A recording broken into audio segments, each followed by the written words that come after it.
Hi, my name is Oyun Orka, a VTuber who tries to draw, and for today, let's try out the brand new Kamvas Pro 16 V2. I'll be doing an unboxing, tablet testing, go through my pros and cons list for this tablet, and also do an illustration demo with this drawing tablet as well. So without further ado, let's go straight into the unboxing. Opening up the box, you're immediately greeted with the Huion tablet in a nice plastic sleeve. The tablet itself feels large, high quality, and premium. It definitely has a good weight to it without it being too overly heavy. After lifting up the paper divider, you'll see the new tablet stand and also some of the other accessories as well. I've tried out previous Huion tablets in the past, and it looks like they've updated their stand. Previously, this is what the stand looked like in the past. It seems like they've updated their design so that the main back of this tablet stand can be folded out and clicked back in place like this.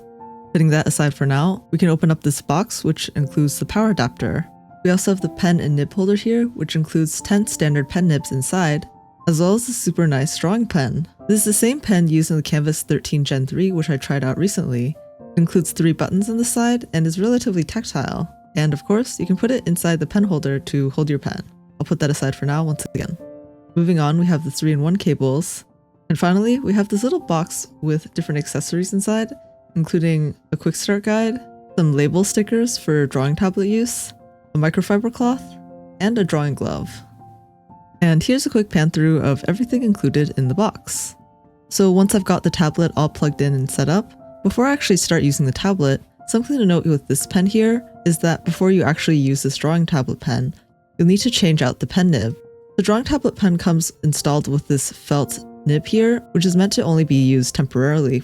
To change out the pen nib, all you have to do is insert your pen nib into this hole at the bottom of the pen nib holder, sort of pull outwards and pull, and then the nib will be removed.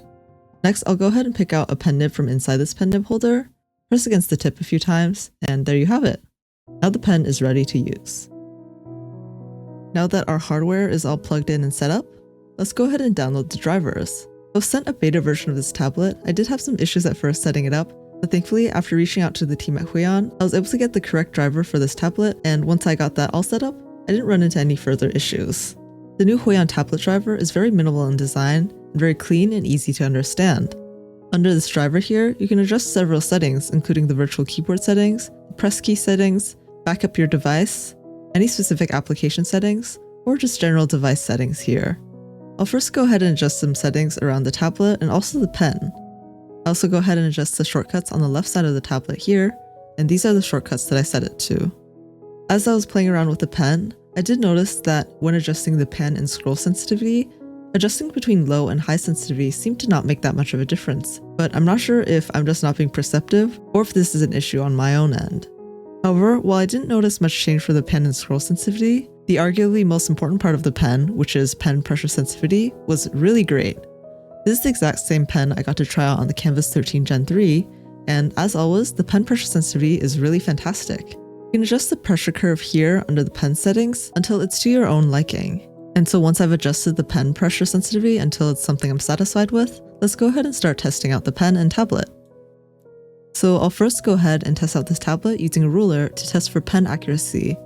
This is used straight out of the box, but despite that, it seems perfectly calibrated. I didn't need to adjust any settings at all, and the pen seems very accurate.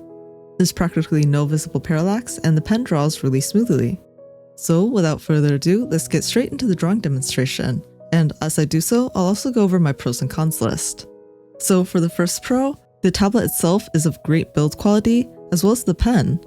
I'm always pleasantly surprised by Huion tablet quality, as I've tried 2 of their previous tablets in the past. The pen pressure is always extremely sensitive and easy to use, and the pen always feels very comfortable and easy to draw with, which is, I think, very important for a lot of artists. The pen is also highly accurate, and I've never had any issues with pen lag, parallax, or pen jitter with any of the pens from Huion. The tablet itself also has really great and vivid colors, and seems relatively accurate. According to the back of the box, the pen has 16,384 levels of pressure sensitivity, and the display has 99% sRGB colors. It also has 60 degrees of tilt support too, which is great if you're using brushes which have tilt sensitivity enabled. I'm also quite a big fan of how easy it was to set up the tablet, aside from the minor hiccup with the driver, but that's to be expected since I was given a beta version of this tablet before it was publicly released. The 16-inch drawing tablet is also very vivid and easy to draw with. I've tried out their 13-inch tablets in the past, but I think drawing on a larger screen is definitely a lot nicer. You get a lot more area to work with, and it's also easier to see your buttons and shortcuts on the screen. Speaking of shortcuts, I also quite like the number of shortcuts on the side of this, as well as the design of the side buttons as well. While I do slightly prefer the scroll wheel of the Kamvas 13 Gen 3, I do also really like this design as well because it's quite sleek and blends into the tablet silhouette very well. Now let's move into cons. The topic of the scroll bar, I will say the scroll bar is slightly less sensitive than the scroll wheel on the Kamvas 13 Gen 3. So if you prefer something more tactile, I would say to go with the Gen 3 versions over this one. However, overall this wasn't a major issue, as most of the time I do just end up using my scroll wheel on my mouse instead, or the plus and minus buttons on the side of the navigator on Clip Studio Paint's interface. One major con that I would like to mention is that it seems like the OSD menu is using the older version. When I tried out the Kamvas 13 Gen 3, I was really happy when I discovered that they updated their OSD menu to be more easily accessible and usable, and that you could also adjust it using your pen or mouse. However, it seems like in this tablet, despite this being a newer version of the Kamvas Pro 16, it seems like they didn't update the OSD menu for this version. In order to access the on-screen display or OSD menu, you need to press and hold the left-hand corner button on the bottom of the screen like this for 3 seconds. Once you do so, it'll pull up this menu, which you can adjust using the buttons on the side of the tablet. In order to adjust the settings on the OSD menu, it is a little bit finicky, and if you'd like to adjust the OSD settings, here's a quick diagram that I made based on what I think the features are. Since I am using a beta version, the official manual isn't out yet, but once that is, I'll link that in the description down below so you can check it out for more detailed description on how to use the buttons and the OSD menu. Aside from that though, the tablet itself has a really great build quality, setup was relatively smooth and easy, and drawing with this tablet was really great.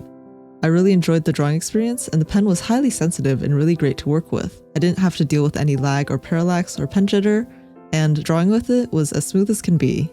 And here's our final illustration drawn with the Huion Kamvas Pro 16. Overall, I really enjoyed using this tablet, the display is really large and beautiful, and the drawing experience was great as well. If you're interested in purchasing this tablet, I've included links in the description down below.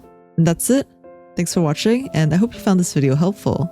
If you did, I would appreciate if you give this video a like, and subscribe if you'd like to see more from my channel. Also, if you'd like to check out other reviews that I've made, including on the Kamvas 13 Gen 3, check out the video linked on screen here. I'll see you next time. Bye bye!